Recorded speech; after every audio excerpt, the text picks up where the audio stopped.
అసలు మనము ఎక్కడున్నాం? భారతదేశంలో ఉన్నామా, లేకపోతే ఇంకా వేరే పాకిస్తాన్లో ఉన్నామా? పోయిన నెల 29వ తారీఖున ప్రారంభమైన దాడుల ప్రక్రియ వరుస క్రమంగా 5-6 రోజుల్లోనే 3 సార్లు దాడులు చేయడం, పోలీసులు పట్టించుకోకుండా నిమ్మకి నీరెత్తినట్టుండడం దేనికి సంకేతం?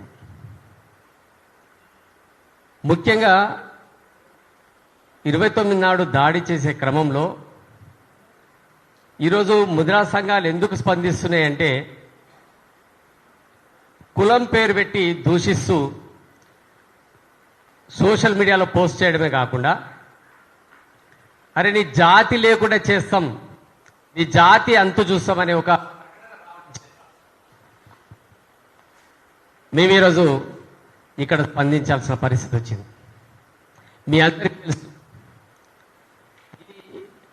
హైదరాబాద్ నగరం, ఇక్కడ మూలవాసులు అత్యధిక జనాభా. హైదరాబాద్ సికింద్రాబాద్లో ట్విన్ సిటీస్లోనే కాదు, రాష్ట్ర యావత్తు అత్యధిక జనాభా మూలవాసులైనటువంటి ముద్రాజులు అన్న సంగతి మరవద్దు. ఈ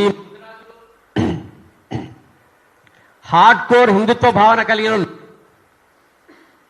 మీరు చూస్తూ ఉంటారు. వినాయకుడిని ప్రతిష్ఠించిన మొట్టమొదటి వారు మీకు తెలిసిన విషయమే, ఖైరతాబాద్ వినాయకుడి సంగతి.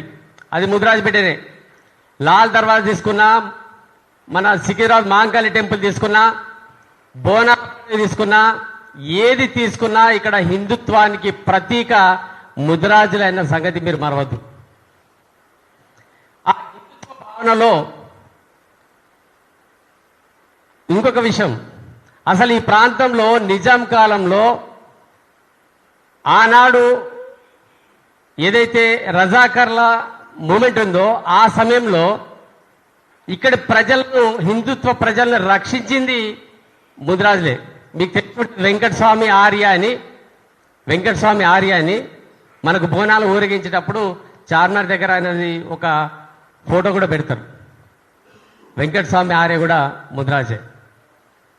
అట్లా ముద్రాజు అనే వాళ్ళు హిందుత్వానికి ప్రతీకగా ఉంటూ, అందులో ఒక మా దాంట్లో అసలు యాక్చువల్గా అణిచివేయబడ్డప్పటికీ అక్కడక్కడ మెరుపుల్లాగా గిరీష్ దారమోన్ లాంటి జర్నలిస్టు బయటికి రావడం, ఒక రకంగా కొన్ని సందర్భాల్లో బాధపడ్డా, మేము గర్వపడ్డాం. అరే దారమోని హిందుత్వం కొరకు పాటుపడుతున్నాడు. మనం ఛానల్లో తీన్మార్ మల్లన్నని చూస్తూ ఉంటాం, తెలువెలుగు రఘుని చూస్తూ ఉంటాం, శ్రావణి చూస్తూ ఉన్నాం. తీన్మార్ తైతక్క అని అనలేదా? కేసీఆర్ గారిని చిచ్చా అని చెప్పి సంబోధించలేదా? ఇదే వ్యక్తులను మైనంపల్లి హనుమంతరావు గారు ఘోరమైన జరిగింది కదా. ఎవరు దాడి చేస్తున్నారు మీరు ఒకసారి గుర్తుంచుకున్నారా? హిందుత్వాన్ని పరిరక్షించాలనే ఒక దృఢ సంకల్పం ఉన్న ఒక వ్యక్తి మీద హిందువులమనబడే మనమే మీరు హిందుత్వాన్ని అసలు మోస్తున్నారా లేక వ్యక్తిగత ఆరాధన చేస్తున్నారా అర్థం కావట్లేదు. ఇక్కడ ఒక వ్యక్తిని దూషిస్తున్నాడని చెప్పి హిందుత్వాన్ని ఆరాధిస్తున్న ఒక వ్యక్తి మీద దాడి చేయడం, వరుస దాడులు, అది ఇంట్లోకి చొరబడి మాప్లో ఏమైనా జరగవచ్చు, ప్రాణహాని జరగవచ్చు, కుటుంబ సభ్యులు ఉంటారు, చిన్నపిల్లలు ఉంటారు, వాళ్ళు ఎంతో మానసిక ఒత్తిడికి గురవుతారన్న కామన్ సెన్స్ లేదా మీకు? అందులో మహిళలు కూడా ఉన్నారు. దేన్ని ఉద్దేశించి వాళ్ళు దాడి చేశారనేది ఇప్పటి వరకు కూడా పోలీసులు ప్రశ్నించకపోవడం చాలా విడ్డూరం. మొట్టమొదటి రోజు 29 నాడు దాడి చేసిన రోజే మేము పోలీస్ స్టేషన్లో పోయి చెప్పడం జరిగింది. రెండోసారి దాడి జరిగినప్పుడు పోలీస్ స్టేషన్లో చెప్పడం జరిగింది. మూడోసారి దాడి జరిగినప్పుడు కూడా పోలీస్ స్టేషన్లో ఇచ్చినప్పటికీ పోలీసులు స్పందించడం లేదు. ఎందుకు? పోనీ పోలీసులను పక్క పెట్టడం. ఇదే సోషల్ మీడియా వాళ్ళు, మన వాళ్ళు ఉన్నారు కదా, యూట్యూబర్స్ ఉన్నారు కదా, వచ్చి దారమోన్ని ప్రశ్నిస్తున్నారు. ఎలా జరిగింది, ఏమైంది? మరి అదే పోలీస్ స్టేషన్లో పోయి మీరు ఎందుకు అడగట్లేదు? అదే ప్రభుత్వాన్ని ఎందుకు నిలదీయట్లేదు? హైదరాబాద్ నడిబొడ్డున ఇంత దాడులు జరుగుతుంటాయి. ఈ యూట్యూబర్స్ ఏం చేస్తున్నారు, ఈ పోలీసులు ఏం చేస్తున్నారు, ఈ నాయకులు ఏం చేస్తున్నారు, ఈ ప్రభుత్వాలు ఏం చేస్తున్నాయి, ఈ ప్రభుత్వ యంత్రాంగం ఏం చేస్తుంది? ఒక్కరిని కూడా అరెస్ట్ చేయకపోవడం, అసలు కారణం ఏందో కూడా కనుక్కోకపోవడం చాలా పరిస్థితి. ఎక్కడున్నాం మనం ఇక్కడ ఈ దేశంలో? అంటే మీకు ఇప్పుడు మేము ముదిరాజులు చీమల్లా కనబడుతుండొచ్చు, పూర్తిగా అనగదొక్కిరు, కూడా చేసిరు, ఉద్యోగుల మావలు చేసిరు, పోలీసుల మావాలి, యంత్రాంగంలో మావాలి లేరు, రాజకీయాలు మావాలి లేరు. యావత్తు రాష్ట్ర ముదిరాజులు గమనిస్తా ఉన్నారు, రాష్ట్రంలో జరుగుతున్న పరిణామాలను చూస్తున్నారు. ఎందుకు ముదిరాల మీద ఇంత అంచివేత? మూలవాసులు ఒకప్పుడు ములికీలు అంటారు. ఇక్కడ ఈ ములికీలను ఉనికినే లేకుండా చేస్తున్నారు. చూస్తున్నారు, హైదరాబాద్ లో ఇతర ప్రాంతాల నుంచి వచ్చిన వాళ్ళ సంఖ్య ఎక్కువైతున్నది. ఇక్కడ ఉన్నటువంటి మూలవాసులు ఎవరైతే ఉన్నారో వాళ్ళని తీసివేయడం జరుగుతుంది. అందులో భాగంగా మీరు మన ప్రయత్నాలు చేస్తున్నారా? మీడియా మిత్రులు అడిగే దీనికి కారణాలేంటి? దారమని ఏమన్నా తప్పు చేస్తే ఆయనను కూడా అడగచ్చు కదా, పైన మీద కేసు పెట్టచ్చు కదా, కోర్టులునే కదా. ఆ వ్యక్తులు ఎవరు అంతమంది దాడి చేస్తే దానికి కారణం ఎందుకు అనుకోలేకపోయారు మీరు? అంటే దాని వెనుకాల ఉన్నది కేంద్ర మంత్రి కావచ్చు, ఇంకెవరైనా కావచ్చు, ఇంకెవరైనా కావచ్చు, XYZ కావచ్చు. కానీ విశ్లేషించాల్సిన అవసరం ఉందా లేదా? ప్రజలకు నిజాలు చెప్పాల్సిన అవసరం ఉందా లేదా?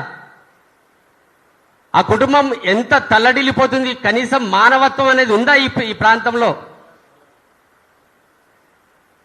పసివృద్ధాలు ఎట్లా తల్లడిల్లుతున్నాయి మీరు చూసారా? మీరేమన్నా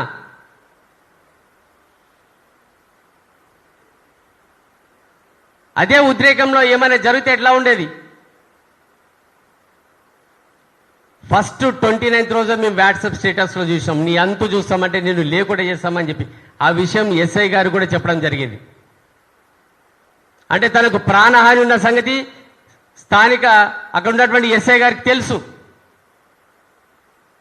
తెలిసినప్పటికీ వాళ్ళు ఎందుకు చర్యలు తీసుకోలేదు? ఈరోజు రేపు యూట్యూబర్స్ ఈరోజు మా వరకు రాలేదని చెప్పి మీరు భావించవచ్చు. ఖచ్చితంగా ఈరోజు మాకైంది, రేపు ఇంకొకరికైతే, రేపు ఇంకొకరికైతుంది. కాబట్టి దయచేసి పత్రికా ప్రతినిధులకు, యూట్యూబర్స్కు మీ అందరికీ చేతులెత్తి నమస్కరిస్తున్నాం. దీనికి కారణాలు ఏంటో ఇప్పటికైనా విశ్లేషించి చెప్పండి. అందరము హిందువులమే, హిందువుల మీద దాడి చేస్తుంటే ఇక రక్షణ ఎక్కడ? రక్షణ ఎవరికి కల్పిస్తున్నారు? ఈరోజు వ్యక్తిగత ఆరాధనలే ప్రాధాన్యత ఇస్తున్నారా? మీరు హిందుత్వానికి ప్రాధాన్యత ఇస్తున్నారా? చెప్పాల్సిన బాధ్యత లేదా వీళ్ళకి?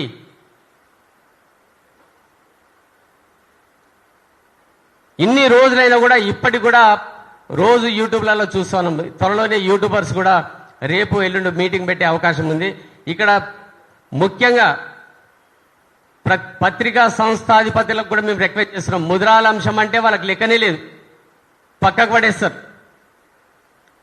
ముద్రాలకు సంబంధించిన ఏ అంశం కూడా వాళ్ళకు ప్రాధాన్యత కనబడుతుంది. ఎంత పెద్ద మీటింగ్లు పెట్టినా, ఏం చేసినా, ఎంత మొత్తుకున్నా వీళ్ళది ఏం లేదని చెప్పి వాళ్ళు చూస్తూ ఉంటారు. చీమలకు కనబడుతుండొచ్చు. బలవంతమైన సర్పం ఏదైనా సరే, ఎంతటి సర్పమైనా సరే, చలిచీమల చేత చిక్కి చావదు సుమతి. అది గుర్తుంచుకోండి ఒకసారి. ప్రజల్లో ఇంత అసమానతలు తీసుకురావద్దు, ఇంత ప్రత్యేకమైనటువంటి ఆలోచనలతో వాళ్ళని చూడవద్దు.